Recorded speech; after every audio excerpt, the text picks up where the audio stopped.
Hey guys, today's story is about someone who wouldn't give up even when things got tough. I hope that you find it inspiring, like I did. Let's get into it. The night Jake slept in his car, he wasn't homeless. He had a restaurant 2 blocks away. Technically, it was still open. The lights still worked, the walk-in cooler still hummed, his name was still on the door. But the heat in the dining room had been off for 3 days because the bill was overdue, and a Chicago February does not negotiate. So he'd walked out at midnight, climbed into his old Camry, and pulled a blanket over himself in the back seat. The heater was broken. $43 were in his wallet, and a box of saltine crackers was on the passenger seat. And a voicemail he couldn't bring himself to delete. His mother's voice, recorded the day he opened his restaurant, before she got the diagnosis, before any of what was coming. "Jake, I always knew you were going to make it." He listened to it 4 times that night. Then he wiped his face, started the engine just long enough to pull a few minutes of heat from it, and made a decision. He was not going to quit. But before we talk about where Jake ended up, we need to talk about where he started, and just how many times a person can be knocked flat before they discover the most important thing. Getting back up is a skill, and like any skill, you get better at it every time. Jake grew up in Kankakee, Illinois. If you've never heard of it, that's kind of the point. It's the kind of town where the tallest structure is a water tower and the biggest event of the year is the 4th of July parade down Main Street. His mom, Sandra, worked at the register at a grocery store for over 20 years, the same blue vest every single day. She smiled at every customer, even the rude ones, especially the rude ones. "You don't know what someone is carrying," she used to say. "So you be kind first, ask questions later." His dad left when Jake was 6. He doesn't say much about that, just he left. And Sandra raised Jake alone in a 2-bedroom house with a leaky roof and a furnace that worked maybe 60% of the time. But here's what Jake will tell you about growing up in that house. He never felt poor. Not because they had money, but because they didn't. Sandra had a way of making every Saturday morning feel like a holiday. Pancakes shaped like animals, cartoons on the small TV in the corner. She'd sit in her chair and really laugh. Not polite laughing, real laughing, at the dumb jokes that Jake made up. And for a few hours, the whole world felt exactly the right size. She believed in him the way that only mothers can believe in someone. Without evidence, without logic, and without conditions. "You've got something, Jake," she would say. "I don't know what it is yet, but you've got it." He didn't know what it was either, not for a long time. Jake discovered cooking by accident when he was 17. Sandra had a bad back. She'd had it for years from standing at the register for so many hours. One Thursday evening, she came home from a double shift and just collapsed onto the couch. She couldn't move. Jake looked in the fridge. There wasn't much. Some eggs, half an onion, a can of diced tomatoes, a few spices he didn't recognize. So he made something. He's still not sure what to call it. A scrambled egg and tomato thing seasoned with whatever smelled right. It was simple. It was nothing. Sandra took one bite and sat up straight. "Jake," she said slowly, "this is really good." He shrugged. "It's just eggs, Mom." "No," she shook her head. "It's not just eggs. This has something." That was the beginning. From that night on, he cooked every evening. Not because anyone asked him to, but because he felt something in that kitchen that he couldn't feel anywhere else. Control, creativity, the feeling of making something almost out of nothing, which, if you grow up with not much, feels like a kind of magic. By graduation, he knew exactly what he wanted. He wanted to open a restaurant, not a fancy one with white tablecloths and tiny portions, a real neighborhood place, the kind where people come for birthdays and first dates and just on a random Tuesday when they don't want to eat alone. Sandra cried when he told her. Happy tears, she promised, and he believed her. At 19, Jake moved to Chicago. He had a backpack, $1,200 saved from mowing lawns and bagging groceries, and a notebook full of goals. Chicago hit him like a wall. He got a job washing dishes at a restaurant downtown. The chef yelled constantly. The hours were brutal. Sometimes he was there past 2 in the morning, then back at 7. He slept on a mattress on the floor in a tiny apartment that he shared with 3 other guys. But he watched everything. He studied how the cooks moved, how they seasoned, when they tasted, and why. Every night he was building a mental encyclopedia. Flavors, timing, and technique. On his days off, he'd sit in the library and read cookbooks, French sauces, Mexican moles, and Japanese fermentation. He checked out more books than some college students he knew. He was obsessed, and obsession, when it's pointed at the right thing, is a superpower. After 2 years washing dishes and working prep, he moved up to a line cook. He was fast, focused, and hungry, in every sense of the word. By 24, he had enough saved, enough experience, and enough fire to try. He found a small space on Chicago's north side, a former taco joint that had gone under. The lease was manageable. The kitchen was rough, needing work, but Jake could see it in the way a sculptor sees a statue in a block of stone. He walked into that empty room and he could already smell the food, hear the noise, and feel the warmth of it. He borrowed money from a few people he trusted, got a small business loan, and poured everything he had into that space. He called the restaurant Sandra's. He never asked her permission. He just did it. And when he called to tell her, she was quiet for a long time. "You named it after me?" she said. "Yeah." Another pause. And then, very softly, "You better make it good, Jake." "I'm going to." "I know you are," she said. "I know you are." A year and a half later, Sandra's closed. And this is the part of the story that still hurts. It wasn't a big disaster. It was 100 small ones that stacked on top of each other. The contractor he hired ran weeks over schedule and burned through his starting budget. A refrigeration unit failed in the first month, a repair bill he didn't have money for. He had to let go of one of his cooks, tried to fill in himself, and was stretched too thin. And when you're too thin, the quality slips. When quality slips, people stop coming back. The reviews were not kind. One food blogger called it a noble effort that unfortunately doesn't deliver. Jake read that sentence 40 times. A noble effort. Like he was a kid in a school play. Like people were watching him fail and calling it sweet. He fought for the restaurant. He cut the menu down. He started doing weekend catering for extra income. He called everyone he knew and begged them to come in. But the debt kept climbing. And then came the final blow. A water pipe in the apartment unit above the restaurant burst on a February night. By morning, the kitchen had 4 inches of standing water. The damage was catastrophic. The equipment, the floors, the walls. When Jake called the building's landlord, the landlord pointed to the apartment owner above. The apartment owner pointed to the building's insurance. The building's insurance said the damages fell under Jake's own business policy. Except Jake's business insurance had lapsed 6 weeks earlier. He hadn't been able to cover the renewal payment. He told himself he'd catch it next month. There was no next month. He had no coverage, no path to a fast payout. A lawyer told him he could fight it, but litigation would take years and cost more than the restaurant was worth. He had neither the time nor the money. Sandra's was gone. He was 25 years old. He had debt that felt like a physical weight on his chest. He had nothing to show for years of work, nothing except his mother's name on a failed restaurant that had flooded in the dark. He drove back to Kankakee, 2 hours south on I-57, and it felt like the longest drive of his life. He replayed every mistake the whole way. Every moment where he could have turned left but turned right. Every decision that, looking back, seemed so obviously wrong. Sandra didn't say a word when she saw him. She didn't say, "I told you so," or "You should have played it safe." She just made him dinner, set a plate in front of him, and sat down across the table. He ate in silence.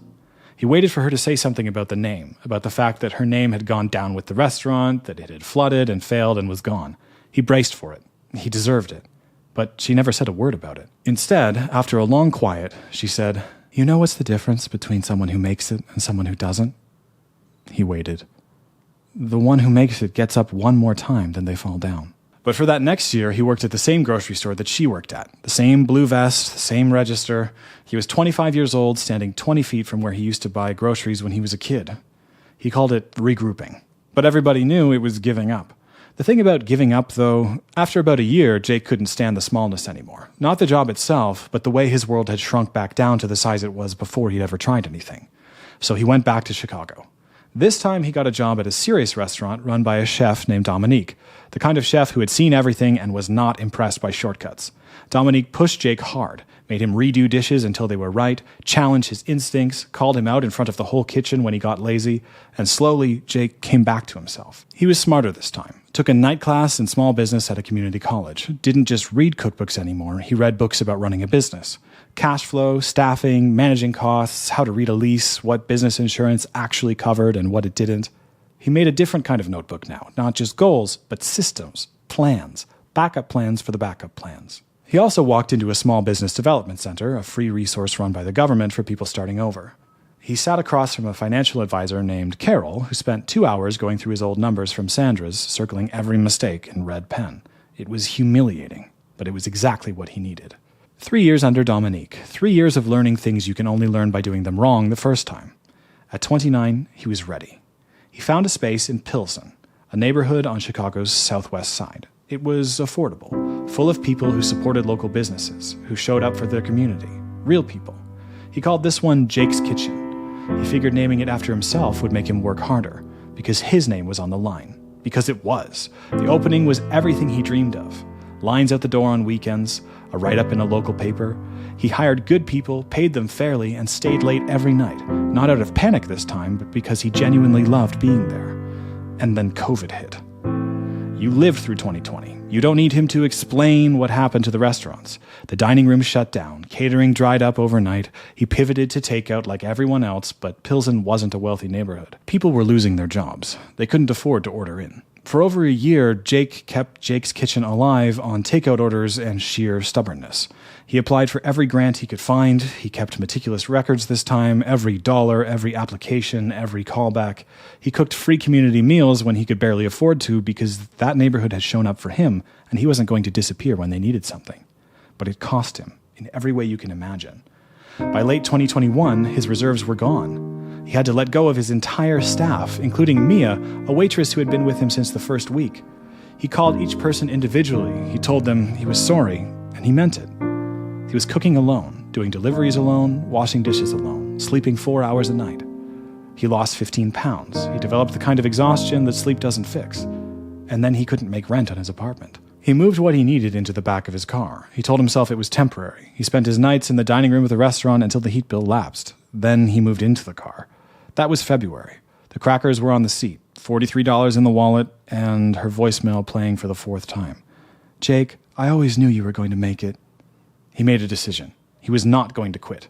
2 weeks later, Sandra called him. She'd been to the doctor, the kind of appointment where they ask you to sit down before they start talking. It was breast cancer, stage 2. Jake drove home to Kankakee the next morning. He walked into that house, the same leaky roof, the same small TV, the same chair he'd always sat in, and he hugged her and didn't let go for a long time. I'm going to beat it, she said into his shoulder. You know me. I don't lose. He laughed. Even then, she made him laugh.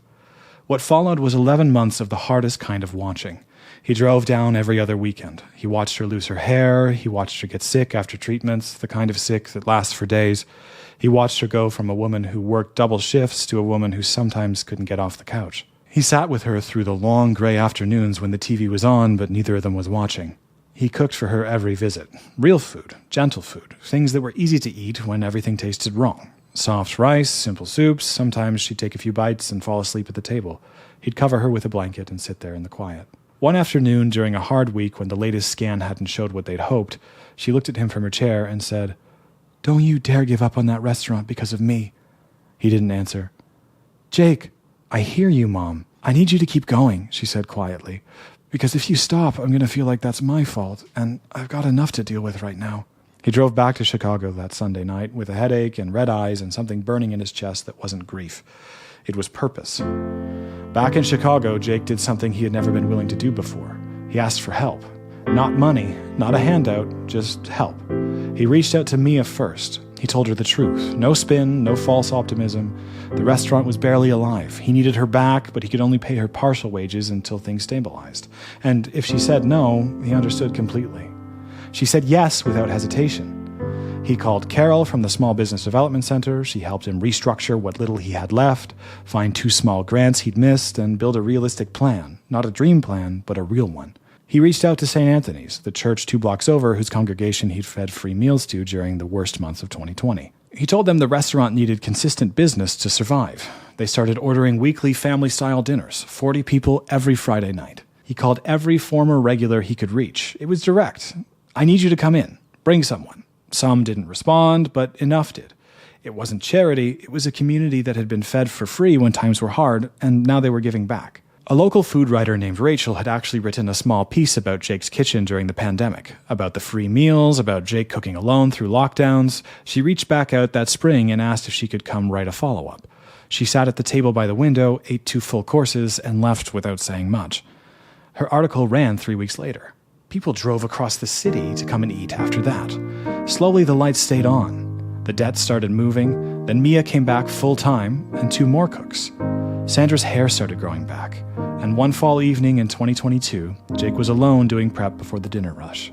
It was a quiet Tuesday. He was slicing vegetables, and without any warning, he just stopped. He stood there. He looked around, at the pots hung on the wall, at the worn cutting board he'd carried through 2 restaurants and a pandemic, and the small photograph taped to the shelf. Him and Sandra, taken on the opening day, her face lit up like the sun. And he thought, I made this. Not the room, not the building, but this. And this thing was still alive, still breathing after everything that had tried to kill it. After a flood and a pandemic and debt and cold nights in a car and every single moment he thought about walking away, he was still there. There's something that happens to a person that has been knocked down enough times. Not that they become impossible to break, it's that they stop being afraid of breaking, because they've already broken, and they found out the most important thing. Being broken isn't the end, it's just one more thing that happens. Jake tightened the apron, picked up the knife. He went back to work. That night, every table was full. Over the next year, Jake's kitchen grew. Not explosively, not with some viral moment, but steadily, the way real things grow, one customer at a time. He launched a weekend brunch that turned into a neighborhood institution. He partnered with a local farm for his produce. He started hosting cooking events, opening the kitchen to regular people who wanted to learn. The restaurant became something more than a restaurant. It became a place where the neighborhood gathered. Rachel wrote a third piece. This one ran in a bigger publication. The line on Saturday mornings stretched down the block. He printed the article out and mailed a copy to Kankakee. In March of 2023, the phone rang. Sandra's scans had come back clean. No evidence of disease. Gone. Jake was standing in the walk-in cooler when she called, and he sat down on a case of tomatoes and cried like he was 6 years old. He didn't care. He let the tomatoes see it. He had earned every single one of those tears.